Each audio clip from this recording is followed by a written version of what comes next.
Good afternoon. Well, it's quite a day.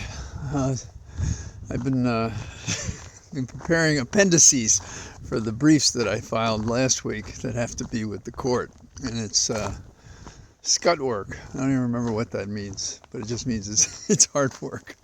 Okay, so the Jefferson weather report. It's about 40 degrees, so I've got a little warmer coat on because I'm not feeling like fighting the elements yet. And I expect if this keeps up and it's 20 degrees tonight, then we'll soon be wearing ski togs without skiing. So that's next up. No real wind, but beautiful out. Colors are changing rapidly, just rapidly. Now, those of you who keep the various news channels on during the day is kind of your depressed light or tension light, because that's what the reports are, that the stuff that we're hearing on a day-to-day basis is causing us to be tense, maybe even irritable. But you and I haven't punched anybody or blown up anything, so it can be done. I think that you could always say comics can't always be funny, and our news can't always be good, or our leaders relevant to what matters. And that's sort of what I feel, that children who are well taught, I don't mean forced to do anything, come to the point of, is that what we do, accept that there's a better way? We get values from the demonstration of our parents more than what they do. And so, who are these people wandering around out there who are in positions of authority and betraying their oaths or their appointments by not doing so much? It's pretty terrible. Trump is reportedly telling a judge that he should leave his children alone in that messy civil case, in which it's going to cost them probably $250 million, and then maybe there'll be some sanction funds besides the compensatory funds. And that ought to drive him crazy, and we're going to probably find out how much money he really does have. Maybe $250 million, that would be most of what any person has, unless you're a billionaire. He says he's one. We're going to find out whether or not he is. He seems to be celebrating the fact that Cohen admitted he lied. Well, Cohen's admitted that before. And who else do you think would associate with Trump except somebody who lied, although normally they might not admit it. And, there is a notion about flocks of a feather. So we have these people who do we expect them to associate with? Other crooks, criminals, people who do bad things. So Cohen lied, Trump lied. We know Trump lies about everything. We don't know him to say anything that's truthful. Now, Trump Jr. was on the stand today, and I didn't hear it, but the snippets I've gathered is that he's not taking this very seriously. And I'm not sure that you can take him very seriously. And I think he's only concerned about his cabin, which was bought by an LLC. And so now that structure puts it at risk. And I don't even know if he's living there, but he's concerned about that. He's only concerned about himself. His dad could give him up, and Trump Jr. probably wouldn't even know about it. Supposedly, Eric and the lady in the family, those are the ones that probably know what's going on, and they're on the stand tomorrow. There's something wrong about our American judicial system when these guys can do the nonsense they do and get away with it. Nothing happens to them. And until that does start happening, we can't say that no man is above the law. And that kind of takes us down to Judge Luce Cannon. She had a court appearance today, and she was considering, will she move the trial date around? And the reason is, the defense says, there's so many videos to go through, it takes so long. And of course the government wants it to go forward, sees no reason why it shouldn't. And there is a real question about modern trials, and it is that we have found a way to collect so much data electronically, and you give people hard drives with the discovery. And in this case, that is the one in Florida where we're talking about Trump basically taking confidential documents home and talking about them to other people and refusing to return them, and his misconduct is just endless. Just endless. It just doesn't stop. And so the judge is considering changing the date. She'll get back to them. You know, we really only have one judge that really stands out. I mean, and it's the judge who's handling the civil case in New York. He knows himself. He knows the law. He's been experienced.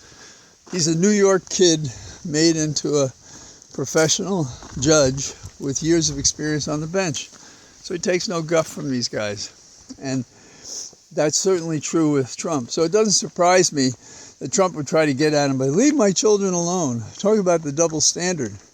Here you have Trump, who doesn't give a damn about the families of the prosecutors, the judges, the court clerks, and so forth, and he threatens them all the time.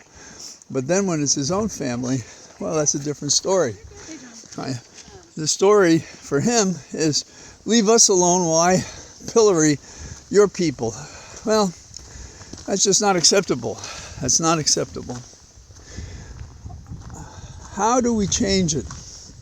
Well, I wish commentators didn't run to the defect that is possible, often remotely possible, in the cases against Trump. But maybe it is if you say it's just a question of time before Trump goes down, then there's no story to talk about. There are no eyes to watch, no ears to listen, and I'm concerned about that. There are people who can find all the angels on the head of the pin, but can't find to take the pin and puncture the balloon that is Trump. It's just a bizarre human reaction. And I guess it's owed to the fact that most of us are not fighters. I don't say this in a bad way. Most of us are not fighters. We want to live our life. We want to go on. And we don't want this stuff. We don't want people doing the wrong thing. That's why we have the laws. But the laws are not working. They're not ministrating against the misconduct of a legion of people of privilege who do the things they do to compromise the nation, to take power for themselves, to basically abuse positions of trust. And because we start out as not fighters, we're more susceptible to bullies. But the hard lesson of life is that you can't allow a bully to do what they do. You have to stop a bully. You have to, if you can't do it alone, you have to do it with others. You have to get help. You just can't let it go on. And my dad used to get annoyed with me because there was a big kid and he had some learning differences and people would pick on him. And I'd get into, some street stuff, pushing, punching, to keep him away from him. And my dad asked me why did I do it. I say because he doesn't know how to fight. And my dad, who was quite a street fighter himself, said, well, it's not about you. And I said it was. And it was I think a difference between us he respected and me. And it's a thing that we need to have happen in our society. Those who can fight should be fighting. Those who can contribute should contribute. Those who can talk about what's going on should talk about what's going on. Each of us has whatever is within us, our talents, our skills, our skill set. Don't I sound like one of those movies with some of those characters? I have a special skill set. I could help you out. But we all do, and we have to. And it's especially obvious as we're a week away from local elections across the nation. And I'm hoping we'll be able to read the tea leaves and see that the nation recoils from what's going on. And they do that in the voting booth. And they do that by mailing in their ballots by mail or appearing before the day of voting. And I'm hoping that's true.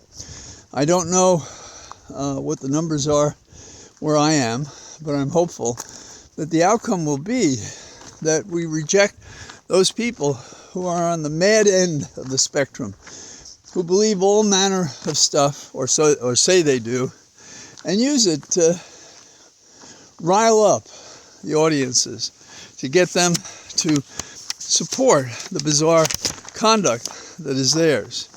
So when you turn on the TV, give yourself a rest from it from time to time. I know it may be hard to believe, but I do. And think of how you can be helpful. I get lots of emails and comments on Twitter, and people walk up to me and tell me what they're doing. That's it. Whatever you can do, you do it. You don't regret what you can't do. If you can't do it, you don't. And it's like, well, it's an age-old problem. You know, if somebody tells you they have this or that sufferance that they're going through, and they don't know what to do with it. And, you know, as a lawyer, I spend a lot of time with people who, I joke, they feel they're abused or misunderstood. But there's a lot of that going on way beyond what I do as a lawyer and what happens in cases. And we have to be sensitive to that. And the more of us who do that, the more likely we are to put Trump and all his followers in padded rooms where they belong, isolated from the rest of us, and spending the time and the fortune and the disgrace that is deserving for what they've done. But until that day, when Trump is in a jail cell and the other people around him are not getting extensions and stays, and people looking the other way because they're part of this elite class of people who have been given license to do whatever they can to compromise us, when we put an end to that, then we're really restoring America, because that is the rule of America, and that is what we're losing, or in danger of losing. So I'm glad to be out in my cathedral of trees, and weather permitting, perhaps with even warmer clothes. I'll be out again tomorrow. Take care. Bye-bye.